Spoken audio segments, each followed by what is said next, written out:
Hi everyone, my name is Edwin Carrarscal Ortega, and in this presentation I'm going to teach you the way in that I created these two activities with the Web 2.0 tool known as Powtoon. But first I'm going to explain a little bit about what is Powtoon. Simply put, Powtoon is a drag and drop video creation solution that is easy and even fun to use. Sounds to some eye-catching and entertaining designs. So Powtoon is web-based animation software that allows users to create animated presentations by manipulating pre-created objects, imported image, provided music, and user-created voice-overs. So here you have a image about how you can see a presentation in Powtoon. There are different models in this image, but why is important Powtoon? Powtoon is great for creating presentations. It's good in education, as in this case that you can explain some activities that you can have with your students as a teacher. It's important in business, in marketing, lots more. Okay, so it's important to that you know a little bit about the suitability for use in a school environment.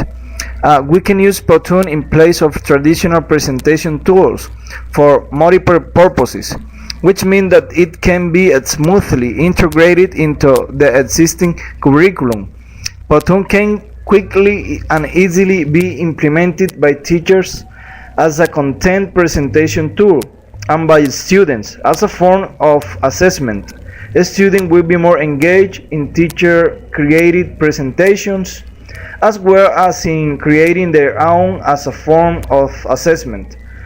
The overall rating. Powtoon is the answer to boring text-filled presentation that lose audience attention after just a few slides. With the ability to create voiceovers, add text, image, characters, props, and music, users are able to create engaging, entertaining, professional quality animations. Students will be excited to express themselves in new ways, and teachers will reach more students. Okay, and the third features: engagement. Using animations in place of traditional presentations increase engagement with content. Creativity. Teachers and students alike are able to creatively express their message to the intended audience with no previous experience in animation, and it has flexibility. Even with the library of pre-created objects, the ability to import image and music, add text, and create voiceovers mean that Powtoon can be used for a variety of purposes and audiences.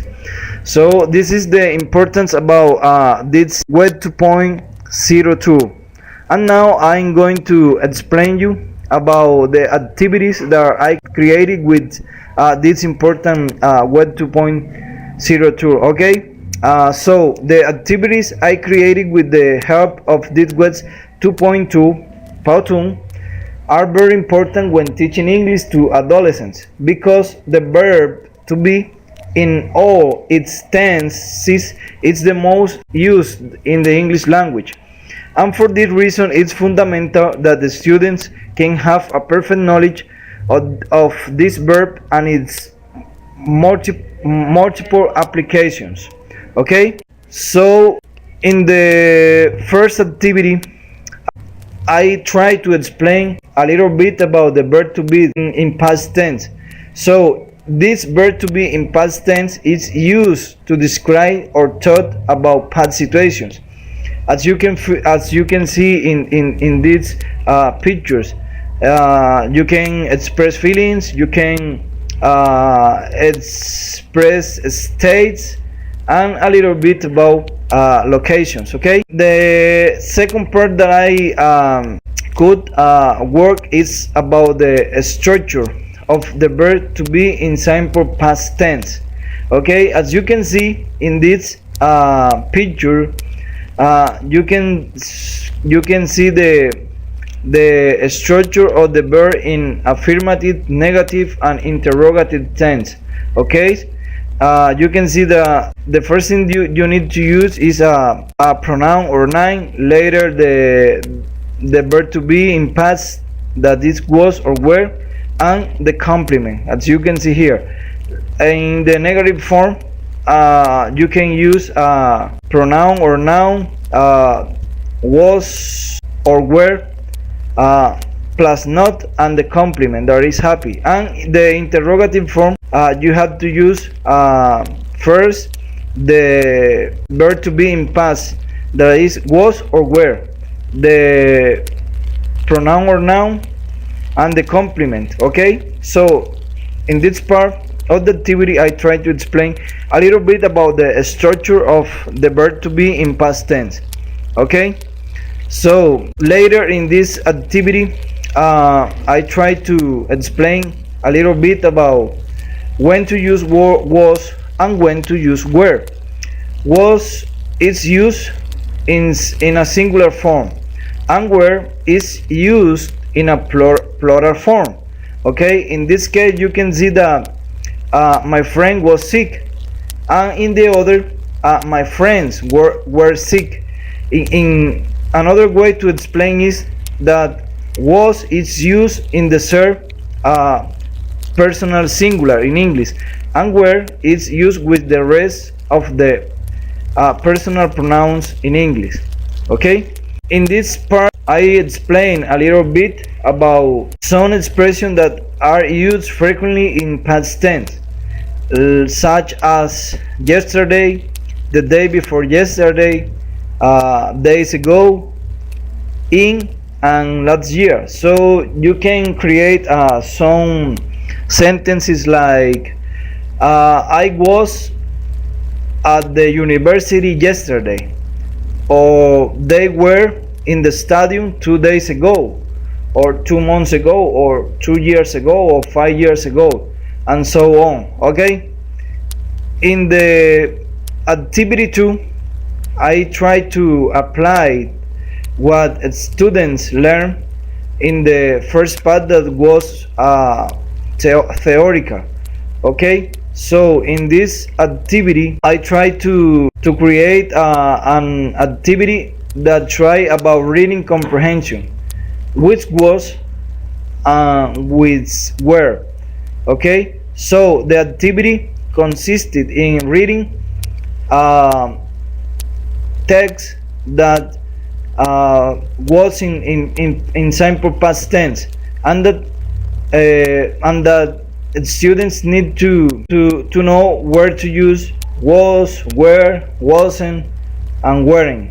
The second activity, or the second part, excuse me, in this second activity was about try to recognize in the reading if the statement that we're giving are true or are false. So in this picture you can see some statement that were given by the tutor, in order that the students can have the correct answer to this part. And the final activity was about, again, that was presented in a chart, so that the student can demonstrate their knowledge and the proper way when answering questions with was and were. In this final activity, students were rewarded if they responded well, and were penalized if they responded in a wrong way. Okay, I expect that my presentation had liked you so much. Sounds a bunch. It's my pleasure. Edwin Carrarscal Ortega. Bye bye.